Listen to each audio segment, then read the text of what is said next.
Vous écoutez Causerie d'experts, votre podcast dédié à la préparation physique et la préparation mentale pour les arts martiaux. Retrouvez chaque semaine un expert qui vous donne ses astuces pour vous améliorer. Retrouvez-nous sur notre chaîne YouTube Corps et Esprit Martial, sur la plateforme podcast de votre choix, ou pour ne louper aucune actualité et avoir accès à nos ressources gratuites comme les 3 e-books écrits par 15 experts internationaux sur le thème 3 conseils pour faire évoluer votre pratique, ou encore votre méthode de souplesse dédiée aux arts martiaux et sports de combat, nous vous invitons à nous retrouver sur le blog Corps et Esprit Martial. Tous les liens sont en description. Bonne écoute!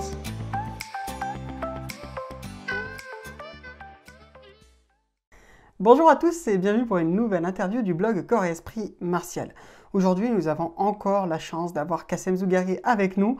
Vous commencez à le connaître, vous avez vu ses 2 premières interviews sur la préparation physique, sur les conseils aux débutants pour trouver sa pratique, son maître, trouver quelque chose qui nous corresponde. Et aujourd'hui, on va parler de préparation mentale et notamment de préparation mentale pour le ninja ou pour le pratiquant, on va dire, traditionnel.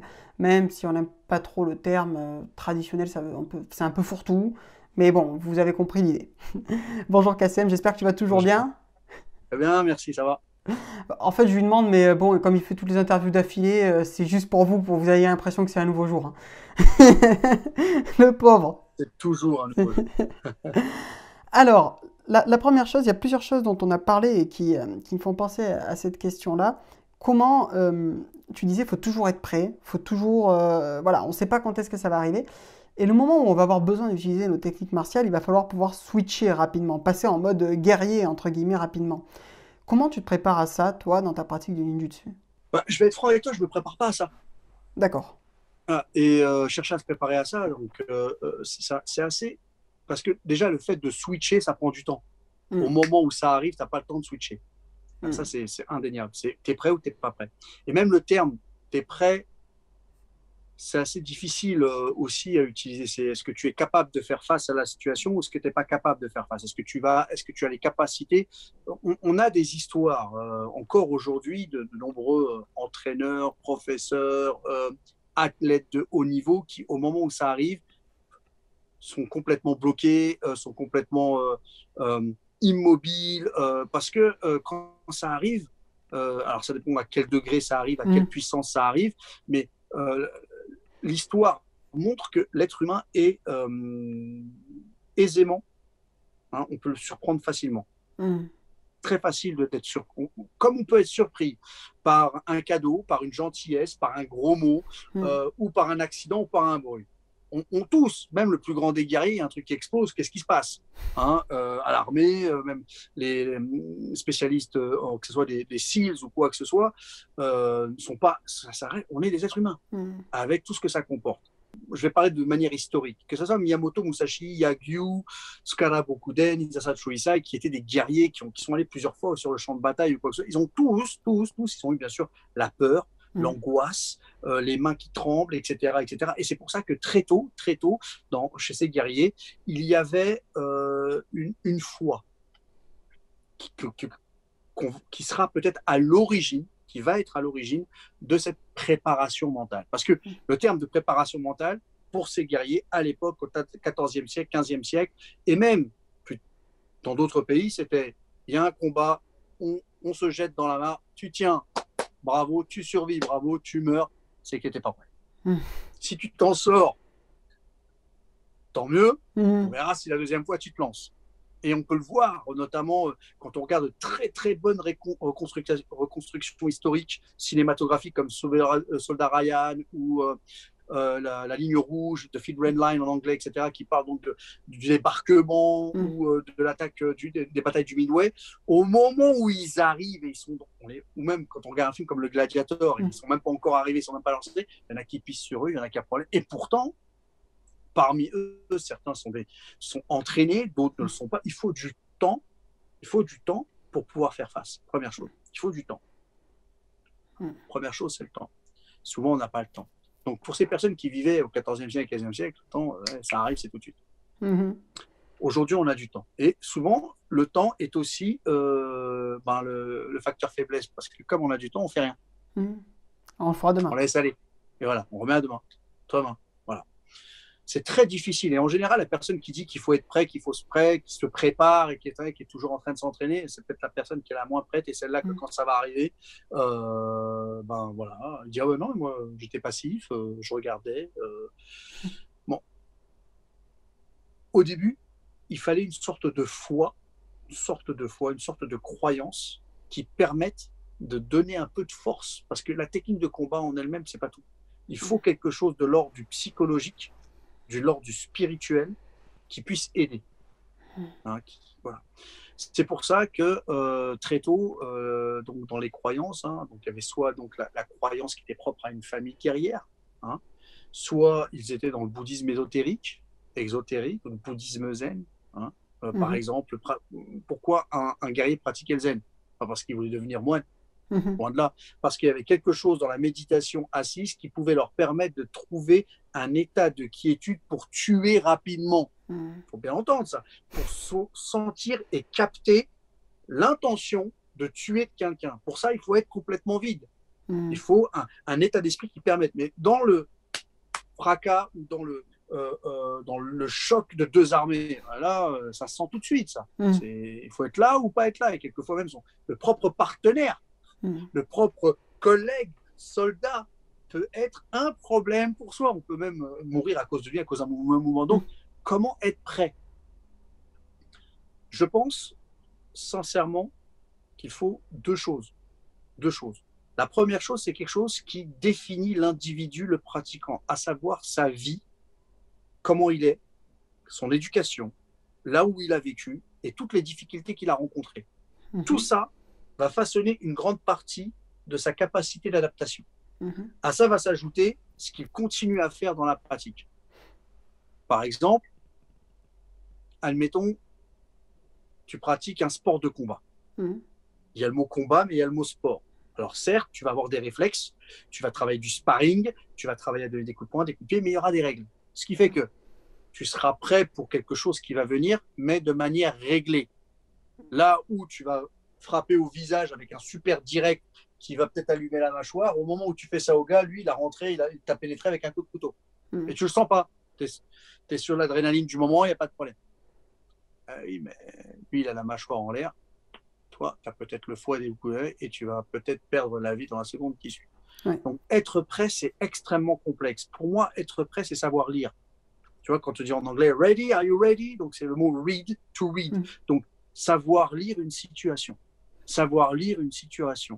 Comprendre une situation. Voir ce qui se passe dans une situation. Alors là encore, ça dépend encore de la personne. Prenons le cas d'une personne qui vit dans une cité HLM, où on vend de la cam, où c'est très difficile, où c'est la bagarre, ou simplement le fait de prendre l'ascenseur, c'est difficile. Hein, que tu prends les escaliers, tu peux te faire violer, ou tu te fais attaquer, prendre, etc. Si tu ne sais pas lire ça, si tu ne sais pas voir quand quelqu'un va venir, par exemple, on prend le cas d'un vendeur de drogue. J'en connais pas mal, parce que je vis dans un quartier comme ça, et que la plupart des copains avec qui j'étais à l'école sont tombés dedans. Quand il y avait la police,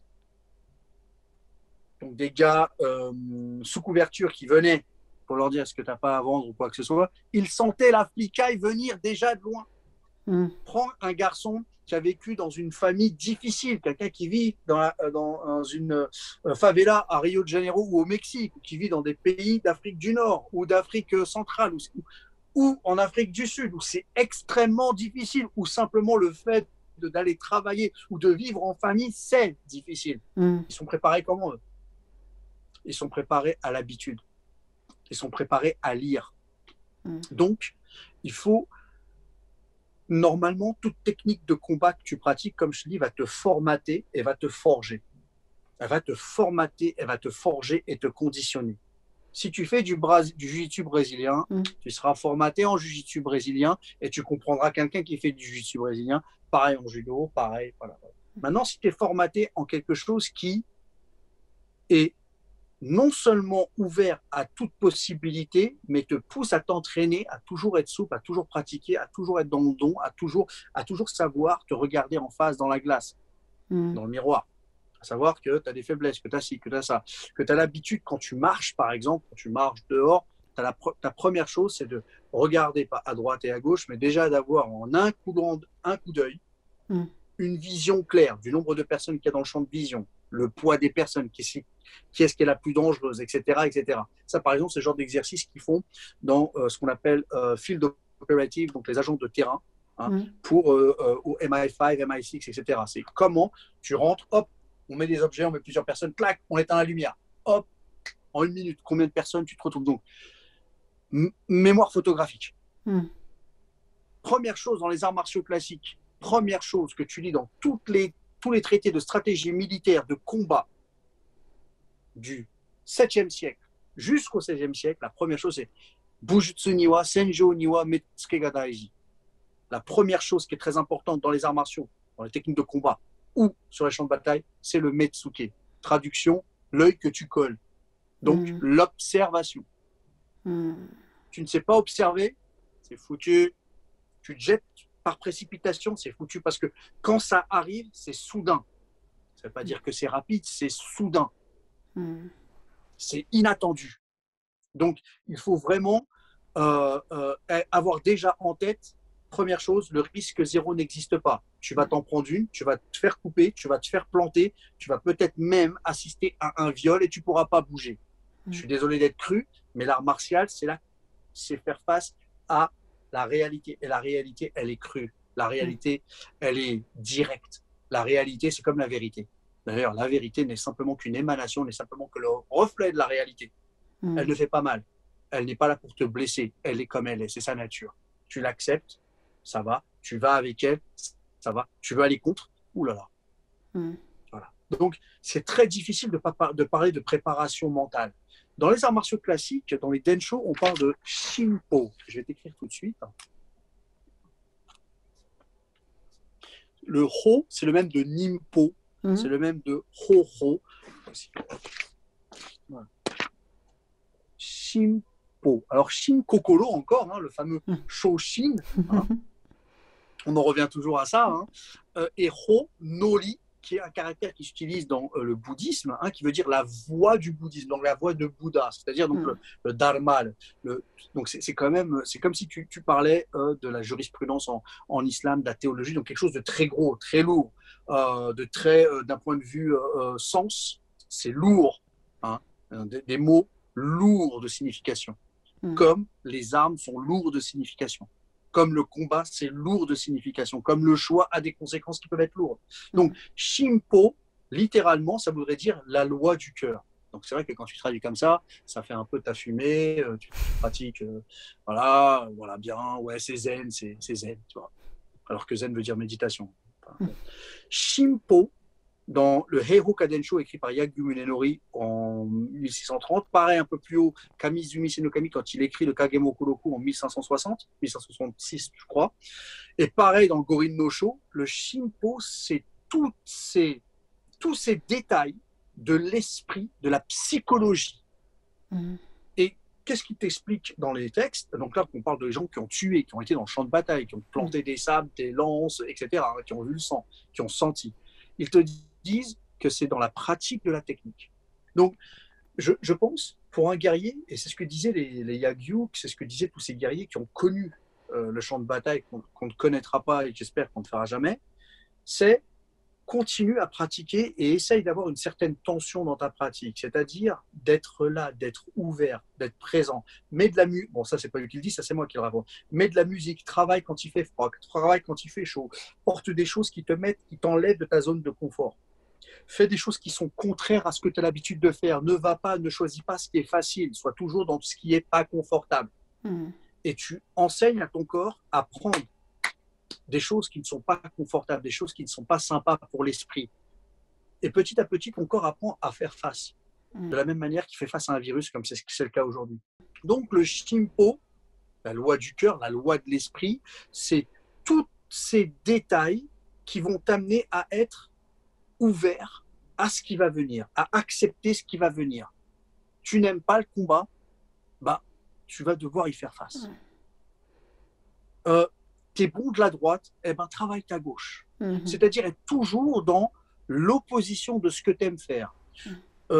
Toujours, et ça c'est déjà la préparation mentale. Bien sûr. Tu veux, évidemment, je veux être qu'avec des gens gentils. Je veux enseigner qu'à des gens qui m'écoutent. Tu t'imagines si tu pouvais choisir tes élèves? Hein, eh ben, en général, l'élève que tu as choisi, c'est celui qui te trompe le plus, c'est celui qui te déçoit le plus, et c'est celui sur lequel que tu n'attends rien, que tu es le plus agréablement surpris. Voilà ce que c'est que le mental.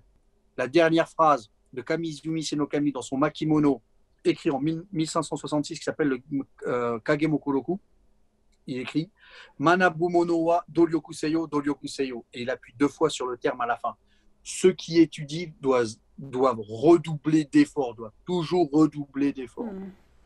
Quand il donne le premier diplôme à son élève, qui n'est même pas un diplôme, qui est un ninka, qui est une attestation, la première phrase c'est Nao nao korekara motomo tanren solo.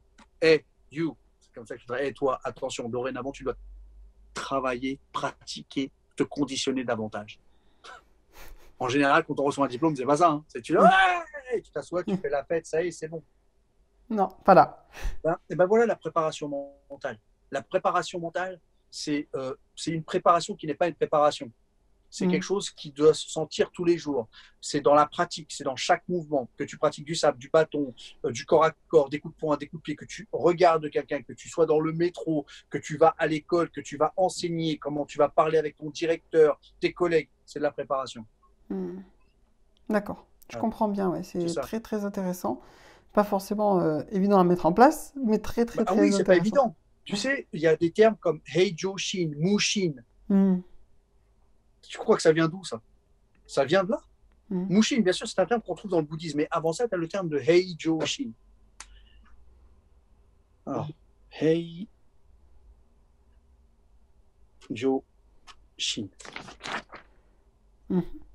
Heijōshin. Alors ça, c'est des termes comme Mushin, comme Fudōshin, hein, qui parlent à tous les pratiquants. On va dire, c'est un univers de référentiel pour nous tous, peu importe la pratique. Hein. Et même ceux qui sont dans le sport, ils ont cette idée-là. Alors, Heijōshin, le premier caractère, Hei, Shira, ça veut dire à plat. Ça veut dire aussi ouvrir, et c'est le Hei de Heiwa pour dire la paix. Très intéressant. Pas hein. Ça veut dire aussi vaste. Tsune, Jo, le deuxième caractère, s'utilise aussi pour tout ce qui est du quotidien, du commun, de tous les jours, d'ordinaire. Hein, par exemple, quand on dit Nichijo Seikatsu, ça veut dire la vie d'ordinaire. Hein, la vie ordinaire, la vie quotidienne. Et enfin, Shin, Shoshin. Le cœur. Le cœur, l'esprit, l'état d'âme. Alors, c'est le cœur dans le sens, encore comme j'ai dit, hein, psychique, spirituel, sentimental aussi. Donc, quand tu dis Heijōshin Nari, c'est ce que disaient les guerriers, c'est ce que disait Musashi, c'est ce que disait Yagyu, c'est ce que disaient tous ces guerriers, et c'est ce que dira n'importe quel agent secret, fil d'opérateur, spécialiste de la tuerie, assassin, et même un nettoyeur. Ça veut dire qu'il ne faut pas qu'on voie quoi que ce soit en toi qui montre que tu es spécial, que tu fais quelque chose de spécial. On est très loin du judo, du karaté, de la boxe ou quoi que ce soit, où ce qu'on montre, c'est l'ornementation. C'est les oreilles, c'est ça, c'est voilà, marcher d'une certaine manière, etc. etc. Attention, je n'accuse pas les pratiques. Hein, c'est les pratiquants qui vont à outrance et c'est la manière dont on apprend. Donc ici, Heijōshin, c'est quoi? C'est un esprit ouvert constamment.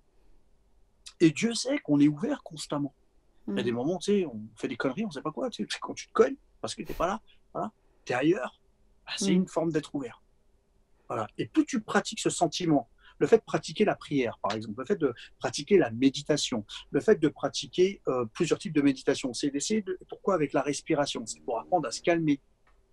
Pourquoi on s'assoit? Tu sais, j'aime bien le terme anglais, c'est to calm down. Quand tu dis à quelqu'un de se calmer, tu dis calm down. Donc ça veut dire que vraiment le calme, c'est quelque chose qui doit t'apaiser, te poser. Donc c'est pour ça que pour tout ce qui est prière ou méditation, c'est toujours assis.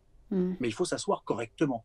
Et il faut s'asseoir en paix. Il faut que l'intérieur aussi soit en paix, soit correct, entre parenthèses. Donc tu vas chercher par la respiration, donc tous les outils, à te calmer. Mais si par exemple, tu as toujours besoin de ça, et dès qu'on te dit une insulte ou qu'on te dit quoi que ce soit, boum, t'exploses.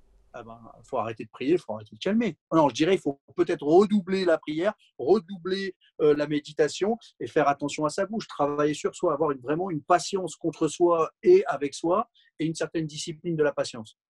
Donc voilà, c'est ça là, ce que j'entends moi par préparation. Et c'est pas facile. C'est pas facile. Je vais pas te dire voilà, on va se préparer, on va faire un peu de sophro, tu vas respirer. On va. Non, je garde en mémoire l'histoire des maîtres du passé ou l'histoire encore aujourd'hui, tu vois ce qui se passe avec le coronavirus dans les hôpitaux, des médecins qui ne savent pas comment faire. Comment tu te prépares ça? Comment tu te prépares? Mais c'est intéressant parce que dans ce que tu dis, et moi de ce que j'ai pu voir, pourtant les guerriers, alors de n'importe quel pays, hein, utilisaient les outils de la préparation mentale moderne, utilisaient les principaux outils, pourtant sans avoir une préparation spécifique. Mais la visualisation, c'est quelque chose qui était utilisé, la Bien sûr, routine, la, la méditation, tu en as parlé. bien sûr, Et, bien et sûr. toi, et toi, est-ce que tu utilises ces outils au quotidien pour faire ta préparation? Non. Alors d'abord, comme je dis, moi, pour moi, pratiquer, c'est comme boire de l'eau, c'est comme s'asseoir. Mhm, Hein. C'est pas aller en cours 2 fois par semaine. Donc, bien quand je sûr. donne un cours, je donne un cours. Mhm, Et quand on va dans un dojo, quand on prend un cours, quand on a un élève, on ne pratique pas, on apprend, mhm, on écoute. La pratique, c'est dans la vie. Donc le dojo, c'est là où tu viens apprendre les connaissances. Dojo, hein, le lieu où tu viens mhm. suivre la voie. Donc c'est très... Il y a une idée taoïste derrière, et c'était surtout dans le bouddhisme qu'on utilisait ça dans les temples. Hein. Ça n'a jamais été dans les arts martiaux classiques, puis le terme était très intéressant, c'était à utiliser. Mais donc, le dojo, c'est là où tu viens apprendre du maître, différentes choses. Mais là où tu les pratiques, c'est dans la vie. Mhm. Il faut que ça soit pratique. Par exemple, quand je te montre ce Densho, ok, il est écrit en 1560, c'est très beau, il y a des belles écritures, ah, c'est bien, d'accord. Moi, s'il ne répond pas aux défis, aux problèmes, aux difficultés que je fais face au jour d'aujourd'hui, il m'est inutile. Or, maintenant, il faut savoir lire ça. La personne qui a écrit ça, il a écrit avec intelligence. C'est quelqu'un Mhm. d'intelligent pour push en général. En général, pour écrire quelque chose qui donne du sens et qui ait du sens et qui donne une orientation, il faut une certaine forme d'intelligence. Et en plus, c'est ça l'efficacité. C'est que ça a traversé les âges et que ça répond encore aujourd'hui aux problèmes auxquels on fait face. Mhm. Maintenant, il faut savoir le lire dans son contexte, comprendre le contexte. Quelquefois, il y a des textes qui sont sans contexte. Et là, il faut encore plus de savoir, Mhm. plus d'humilité en face du texte. Et il faut de la pratique, parce que les arts martiaux, il ne faut pas oublier, c'est un peu comme en religion, il y a de la pratique. Mhm. Il faut une pratique. Et la pratique, elle se fait avec les autres. D'abord, entre soi et soi, mais elle se fait avec les autres. Un combat, c'est le fait d'aller dans le dojo, par exemple, de pouvoir supporter des gens qui sont embêtants, peut-être fatigants, qui ont des problèmes, et tu as tes propres problèmes toi-même en tant que professeur. Peut-être, c'est très difficile, mais tu dois être là, tu dois être présent, Mhm. tu dois être ouvert, tu dois être à l'écoute au moment où personne n'est à l'écoute. Mhm. Ça, c'est Heijoshin. Ça, c'est tout ce que tu veux. Et donc, les guerriers auparavant, il y avait ceux qui fumaient, ceux qui buvaient, ceux qui avaient peur, ceux qui allaient prier, ceux qui fumaient, buvaient et allaient prier, pourquoi pas, et ceux qui se lançaient complètement. Maintenant, si on rentre dans quelque chose de bien spécifique de l'ordre du combat, etc., bon, bah, je sais pas, faire un saut au parachute, faire des choses, tu sais, des choses qui apportent des sensations fortes, Mhm. il y aura toujours des sensations.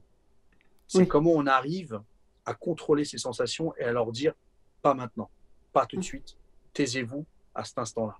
Qu'elles se Mhm. taisent d'elles-mêmes à l'instant où on a besoin d'elles. La manière dont tu réagis à une situation donnée, quelle qu'elle soit, elle reflète qui tu es dans ta Mhm. vie et comment tu es. Elle reflète aussi ta patience, elle reflète ta qualité de la pratique. Il n'y a pas besoin de s'enorgueillir ou d'utiliser de magnifiques mots ou des termes pédagogiques, scientifiques, etc. pour pouvoir faire passer un message. Parce qu'un message n'a pas besoin de tout ça. C'est de Mhm. cœur à cœur. Ça s'entend. Eh ben, la préparation, si c'est mental, c'est quelque chose que tu es au fond de toi. Et Mhm. si tu te plantes et si tu n'y arrives pas, eh ben, espérons que tu ne meurs pas, mais que tu apprennes de ça et que tu reviennes un peu meilleur.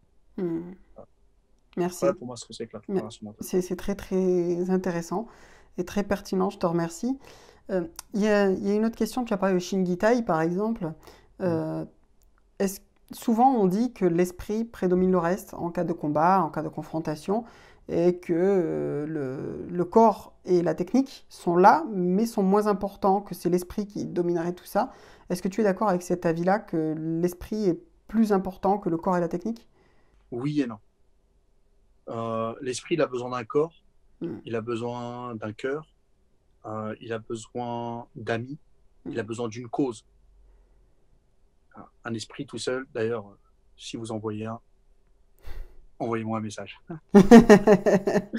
Première chose.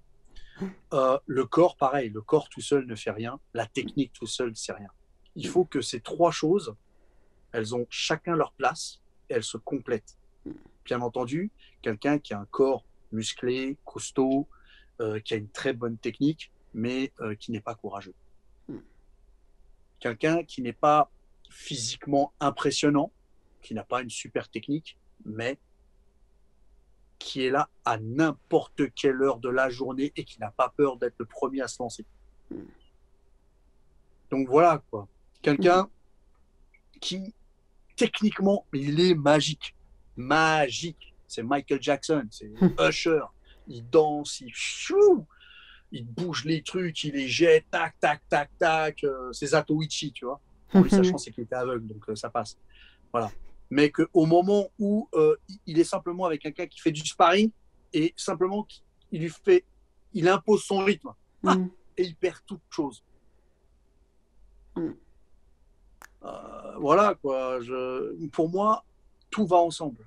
Tout va ensemble. L'esprit a autant besoin du corps que le corps a besoin de l'esprit. La technique a besoin aussi. Maintenant, c'est que chacun reste à sa proportion. Si l'esprit disait au corps, sans moi, t'es rien, le corps, il dit, bah, mais je vais pas marcher, tiens. Et si la technique dit, ta technique, toi, la technique, sans moi, tu peux rien. Bah, écoute, tu sais quoi, au moment où lui va t'attaquer, débrouille-toi. Je pense qu'il faut les mettre ensemble. C'est comme la main droite et la main gauche. Elles ont besoin des deux. Il faut un équilibre. Quand on parle de Shingitai, à chaque fois, c'est Shingitai Ichi. Shingitai Ichijo, la formule complète en japonais. C'est le corps et l'esprit un, le corps et l'esprit ensemble. Ce qui va appeler bientôt certains maîtres vers la fin des dos de dire Ken Zen Ichi, le zen et le sabre ne font qu'un. Ce qu'il faut quand même arrêter. Le sabre, c'est fait pour tuer. Et en général, le bouddhisme n'est pas fait pour tuer les gens. Il y a un autre point sur lequel je voudrais rebondir sur ce que tu disais. Tu as parlé tout à l'heure de confiance, de foi. Est-ce que tu penses qu'il faut avoir, pour réussir à utiliser sa technique en cas de besoin, avoir une confiance inébranlable dans sa technique et pour cela, donc, la remettre en question? C'est indéniable. C'est indéniable. Pour tous ceux qui aiment Dragon Ball Z, je suis sûr qu'il y en a quelques-uns. Ah ben, moi déjà. Bon, très bien. Bon, ben, il faut savoir que vous avez en face de vous un des gars qui avait fait quelques petites traductions à l'époque chez Glénat. C'était sympa. Et même d'autres mangas pour faire de l'argent. Et dans Dragon Ball Z, au moment où, alors c'est Dragon Ball Z, c'est pas Dragon Ball, c'est Dragon Ball Z, c'est au moment où Son Goku va combattre Vegeta. Alors la voix française qui est géniale, Son Goku, avec une voix assez spéciale. Et au moment où il arrive, donc il est parti chez Kaio-sama, où il a appris la technique du Genki. Avant la technique du Genki-dama, il a appris le Kaioken, pour ceux qui s'en souviennent. Alors sachez que tous ces termes-là existent dans des écoles classiques. Akira Toriyama ne les a pas inventés. Et oui, pareil pour Hokuto no Ken, etc. etc. Les mangaka sont un peu comme toi, ils font énormément de recherches avant de faire un dessin. Et ils vont utiliser, c'est pour ça que quand on regarde le monde de Dragon Ball, au début, tu as des ninjas, tu as plein de trucs, tu as le monde des arts martiaux, voilà. Bon, pour en revenir à cette histoire-là, Vegeta voit Son Goku, et là, Son Goku va allumer son copain, le rasé, je ne me souviens plus comment il s'appelle, Nappa, voilà, et il dit ça. Il a confiance en sa technique, c'est ce qui le rend très fort. Pour imiter la voix en français. Et on ne peut pas, si tu prends des combattants, très combattants, athlétiques, comme Dominique Valera, si on prend Joe Lewis, si on prend un gars comme Floyd Mayweather, j'aime beaucoup sa boxe, très intelligent, c'est un peu comme, il est comme Musashi, il choisit les gars, etc. etc. Bon, mon frère n'aime pas trop, il préfère d'autres, mais moi je dis, mais ce gars-là, réfléchis. Ces gars-là, qu'est-ce qui les rapproche tous? C'est qu'ils ont confiance en leur technique. Alors attention, il ne faut pas que la confiance vire vers l'arrogance. C'est ça le problème de la confiance. Il faut qu'il y ait un minimum de confiance dans la technique pour lui apporter, parce que la confiance, c'est de la foi.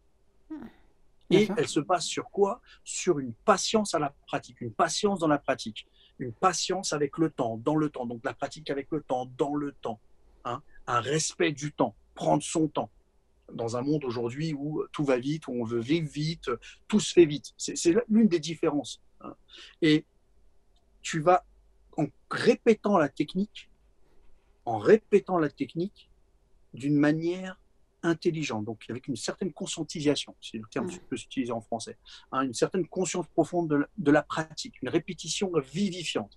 Tu pratiques une technique, par exemple, de l'école Mushin ou une école l'Apkido, ou voilà, mais tu l'as fait avec tes copains, c'est bien. Maintenant, tu vas la faire avec des gens qui sont d'autres styles. Tu vas pratiquer la même, mais contre des gens d'autres styles. Tu vas pratiquer la même technique contre des gens qui vont faire d'autres techniques. Tu vois? Et donc, à force de l'avoir testé, répété, il y a une certaine confiance. Par contre, il ne faut jamais lui donner un absolu. Il faut toujours dire, je continue à la polir, je continue à la pratiquer. Et il va y avoir une forme de confiance empreinte d'humilité. Et au moment où tu vas l'utiliser, tu sais qu'elle va marcher. C'est pour ça que tu ne l'utiliseras pas. Parce que si elle marche, c'est qu'elle est faite pour tuer. C'est pas un toku iwaza, c'est pas ma meilleure technique, c'est pas mon spécial. Je marque pas des points là. Si je l'utilise, voilà. Quand on parle de donc il y a plusieurs degrés dans la confiance. La confiance d'un boxeur, la confiance d'un athlète de haut niveau, c'est pas la confiance d'un tueur. C'est pareil. Il y a la même base, mais après il y a un esprit. Donc il y a qui tu es au fond du cœur. Pour rappeler une petite histoire. Takamatsu Sensei apprend Toda une technique où il faut attraper par les oreilles et faire sauter les cervicales comme ça. C'est un truc un peu de malade. Et quand il lui démontre ça, et il la lit dans le Denjo, Takamatsu a pleuré, il lui dit mais à quel moment on utilise ce genre de truc? C'est pour tuer. Et qu'est-ce que lui répond Toda? Gentiment, calmement, mais direct, il lui dit Kokoro Shidai ni. Ça, en fonction de ton cœur. Eh oui, si tu n'as pas ce compas, cette éthique, cette bienveillance, d'accord? Et il faut les deux, il faut le bien et la veillance. Il faut les deux. Si tu n'as pas ça, les conséquences seront lourdes. Le nombre de professeurs qui détruisent d'élèves, et pourtant qui ont des diplômes d'État, sous couvert de l'État, sous couvert d'un diplôme d'État, BE1, BE2, BE3, ou qui n'ont pas de diplôme et qui se la pètent parce qu'ils sont de Chine ou de Japon, ou parce qu'ils se réclament de tel ou tel, mais qui détruisent des élèves, humilient des élèves, utilisent les élèves. Elle est où la confiance? Donc c'est ça, il faut cet équilibre entre foi, confiance dans la technique, et en même temps avoir l'humilité et la vision de la conséquence. Encore une fois, on va clôturer cette interview. On mettra bien sûr les liens vers tes réseaux, donc n'hésitez pas à aller le rejoindre, à partager. En fait, il n'y a pas grand-chose au niveau des réseaux. Il y a un site américain qui s'appelle onmitsukage.com, qui gère toutes mes vidéos, les cours que je fais en ligne, des conférences. Voilà. Après, on peut me trouver sur Internet. Si vous tapez mon nom, mon prénom, il y aura tout, le pire, le meilleur. Et il y aura des vidéos pour les personnes qui veulent voir comment je bouge ou quoi que ce soit. Je donne des cours sur Paris au stade Louis Lumière quand c'est ouvert. Donc, c'est ninjutsuryugi.com, c'est le site. Sinon, il n'y a pas vraiment grand-chose. Je ne suis pas trop dans les... Voilà, tes livres, enfin, tout ça, ce sera en lien pour les gens qui veulent te retrouver, qui veulent approfondir leur connaissance à tes côtés. Avec grand plaisir. Donc voilà. On va clôturer comme d'habitude. Est-ce qu'il y a un point que tu aurais voulu approfondir, un point ou un point que tu aurais voulu soulever qu'on n'a pas soulevé dans cette interview? Non, je pense que c'est beaucoup. Tu me permets de parler, donc merci infiniment. Non, mais c'est normal, c'est avec plaisir, c'est à ça que sert cette plateforme. Et de ton côté, pour la préparation mentale, tu as une question ou pas du tout? Qu'est-ce que c'est pour toi en général, la préparation mentale? Après tout ce que je viens de dire, parce que maintenant que tu m'as entendu, tu vois, ça va être un peu difficile de... Non, je vais essayer de mettre de côté ce que tu as dit pour te donner mon propre avis. Justement, c'est quelque chose qui était obscur pour moi il y a quelques temps, donc c'est pour ça que je me suis beaucoup cultivé, je me suis intéressé à ça. J'ai passé un diplôme de préparateur mental à côté pour vraiment comprendre le truc, mais c'est quelque chose. Moi, j'ai compris assez tôt que le mental faisait la différence, parce que quand j'étais plus jeune, mon petit frère, je le voyais, c'était un bagarreur, mon petit frère, il avait 3 ans plus jeune que moi, et à la cour de récré, il courait après les grands, les CM2, il leur mettait des coups de pied aux fesses, quoi. C'était une vraie furie. Donc de suite, j'ai compris, j'ai dit, mais il a un mental, c'est une furie. Et j'ai compris que c'était pas le corps, parce qu'il est chétif, même aujourd'hui encore, c'est une asperge, quoi. Il est pas très tanké ou quoi, mais il a énormément de puissance, et voilà, c'est là que ça joue. Et j'ai très vite compris que le mental avait une importance énorme pour le pratiquant. Bien sûr, bien sûr. Et, Tout à fait et, d'accord. euh, il y a autre chose qui m'a choqué, c'est un jour j'ai vu un copain se faire embêter, enfin je passais et puis il y avait un copain qui se fait embêter au collège. Et il y avait plein de gens autour qui regardaient et personne qui intervenait. Et là, je me suis dit, il y a aussi ce côté inaction. Pourquoi les gens ne rentrent pas dans l'action? Pourquoi ils figent? C'est aussi arrivé avec un copain plus tard il passait son premier dan de karaté cette année-là, il se fait embêter par un mec qui fait 2 têtes de moins que lui, figé. Et il est en train de se prendre des coups, figé, bloqué. Et j'ai pas compris, donc je suis intervenu ce jour-là avec le copain de karaté, parce que j'avais réfléchi depuis le collège, justement. J'avais eu ce recul déjà, j'avais commencé à me poser des questions. Mais j'ai très vite compris que le mental, c'était, pour moi, ce qui faisait la différence entre la personne qui pratiquait au dojo et celle qui pratiquait dans la vie de tous les jours. Celle qui, en fait, s'entraînait à la vie dans le dojo, plutôt. Voilà. Et donc, pour moi, la préparation mentale, pour un athlète, quand j'accompagne des athlètes aujourd'hui, euh, quand j'accompagne un athlète, le but, c'est pas de l'améliorer seulement sur la performance. C'est bien sûr que je vais l'améliorer dans sa performance, mais c'est l'améliorer dans l'équilibre de sa vie finalement. Et ça va avoir des répercussions. Tous ceux que j'ai accompagnés jusqu'à aujourd'hui m'ont dit, ça a des répercussions sur mon quotidien, au-delà de la vie Mais oui, que... mais oui, mais Je oui, pense que voilà, le travail oui. pour moi, la préparation mentale, si on devait la définir simplement, c'est réussir à tirer le meilleur parti de nous le jour où on doit entrer en action. Si ce jour-là, je peux développer 50% de puissance, il faut que je fasse 50% et pas 40%. Et c'est ça le rôle de la préparation mentale, c'est puiser toutes les ressources physiques et techniques, enfin utiliser toutes les ressources physiques et techniques que l'on a à notre disposition ce jour-là. Et après, la préparation mentale, le problème de la préparation mentale, c'est que c'est obscur, qu'il y a beaucoup de moyens, et il y a du coup beaucoup de charlatans, entre guillemets, dans Oui, le bien sûr, milieu. bien sûr, bien sûr, bien sûr, C'est bien sûr. tout ce qui touche déjà au psychologique, etc. Et puis là, c'est en plus en France, c'est pas du tout. Enfin, la préparation mentale, c'est pas quelque chose qui est encore trop approfondi, même si ça commence. Et voilà, mais je pense que chacun a son approche. C'est vrai que c'est quelque chose qui est très personnel d'accompagner quelqu'un dans le mental. Et C'est aider quelqu'un, hein. c'est aider quelqu'un et ça demande énormément de confiance. Ah Énormément oui. de confiance. Tu dois avoir de la confiance pour deux. Oui, c'est Tu dois ça. avoir de la confiance pour deux. Et je vais rajouter un troisième parce que tu dois avoir de la confiance pour deux et construire sa confiance pour qu'il ait confiance en lui-même. C'est ça. C'est exactement ça. Et pour moi, voilà, la préparation mentale, c'est ça. C'est comment se construire dans la vie de tous les jours, finalement, en fait. Tout à fait, tout à C'est fait. tout, C'est la vie, c'est la c'est vie. ça. Tu sais, je t'avais dit tout à l'heure que bon, dans les anciens Densho, Makimo, donc texte de transmission, on utilisait le terme de Shimpo, mais Mhm, on utilise aussi un autre terme qui est un peu plus récent, donc Meiji, Showa, donc c'est plus début 20e siècle, et encore aujourd'hui. C'est Seishin, que tu connais très mhm, bien le terme, hein, on parle de Seishin. Hein. Donc le terme entier, c'est Seishin Teki Kyoyo. Seishin Teki Kyoyo. Donc Kyoyo, c'est l'éducation, mhm, Yo, c'est la culture, et Seishin, c'est le spirituel, le psychique. C'est à la fois Seishin, alors ça dépend quel caractère on utilise pour Shin. Si on utilise le Shin pour tout ce qui est en rapport avec la spiritualité, pardon, donc c'est le Shin de Kami, hein, donc les Kami. mhm. Seishin Teki Kyoyo, il y a un travail de culture et d'éducation spirituelle, psychologique. Ça, c'est indéniable. Le problème, c'est que ça, c'est de l'ordre de tout à chacun, comme tu l'as dit. Il y en a qui vont naître avec des esprits forts, d'autres qui seront un peu plus faibles. Et par contre, il y a un point commun. Il y a un point commun, quelle que soit la discipline, quel que soit le partenaire, quel que soit l'homme, la femme, quel que soit, c'est le cœur même du mental, du psychique, c'est la patience. C'est être capable de tenir longtemps. Et dans la patience, il y a aussi l'endurance et la persévérance. C'est à la fois la patience dans l'endurance, la patience dans la persévérance, mais la persévérance dans la patience. Et je ne parle pas de la patience du genre donc c'est un enthousiasme qui naît d'un sentiment d'euphorie. Par exemple, là, tu as attendu 1 heure, oh, bam, c'est... Non, ça c'est de la patience. Parce qu'on s'entend tous, patience, c'est le fait d'attendre. Mhm. Non, là, la patience, c'est quelque chose c'est un travail qui, à la fois, est physique et psychologique, spirituel, hein, qui va amener sur le long terme, à travailler des petites choses tous les jours.